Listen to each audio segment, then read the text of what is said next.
নমস্কার। এই মুহূর্তের বিশেষ গুরুত্বপূর্ণ খবর। অভিষেক বন্দ্যোপাধ্যায়ের কত সম্পত্তি এ নিয়ে গোটা বাংলা জুড়ে নানা জল্পনা। তার বাড়ি গাড়ি নিয়ে নানা চর্চা চলে। কালীঘাটের টালির চালা নয়, বাংলার অপর একটি বাড়ি নিয়েও নানা চর্চা হয়। তবে এবারও ডায়মন্ড হারবার কেন্দ্রে মনোনয়নপত্র জমা দিয়েছেন অভিষেক বন্দ্যোপাধ্যায়। সেখানে তার বিষয় সম্পত্তির কথাও জানিয়েছেন। সকলকে অবাক করে দেখা যাচ্ছে অভিষেক বন্দ্যোপাধ্যায়ের নামে কোনো বাড়ি গাড়ি স্থাবর সম্পত্তি কিচ্ছুই নেই।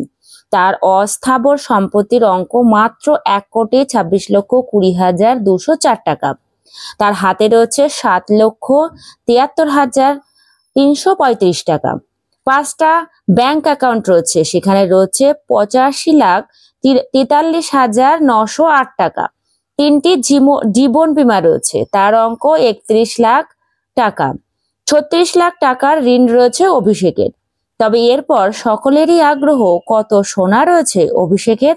এই আগ্রহের পেছনে অবশ্য অনেক কারণ রয়েছে, তবে আপাতত হলফনামার দিকে মন দেওয়া যাক। অভিষেকের সোনার পরিমাণ 2 লাখ টাকা আর রূপোর পরিমাণ 3,340 টাকার।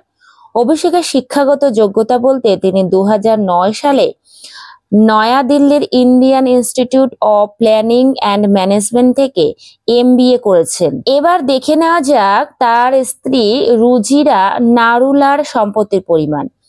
রুজিরার সোনা ও রূপো রয়েছে 45,70,332 টাকার। তার কিছু ছবি রয়েছে যার দাম 3 লাখ টাকা। 30 লাখ টাকার জীবন বীমা রয়েছে তার। দম্পতির 2 সন্তানের হাতে রয়েছে নগদ 1,21,944 টাকা। কন্যার নামে রয়েছে 4,49,600 টাকার সোনা ও রূপো। তাদের নামে ব্যাংকে রয়েছে 22,02,433 টাকা। তবে অভিষেক বন্দ্যোপাধ্যায়ের বিষয় আশয় নিয়ে নানা সময় বিরোধীরা নানা কথা বলতেন। বলা ভালো, দিনের পর দিন তার সম্পত্তির বহর নিয়ে নানা জল্পনা ছড়াতেন বিরোধীরা। নানা ধরনের কটাক্ষ করতেন, এমনকি সভা মঞ্চ থেকেও এ নিয়ে বিজেপি নেতারা নানা সময় নানা কথা বলতেন। তবে এবার হলফনামায় দেখা গেল তার সম্পত্তির পরিমাণ। তাতে যা দেখা যাচ্ছে তা তো তৃণমূলের একাধিক বুথ স্তরের নেতারাও লজ্জা পাবে।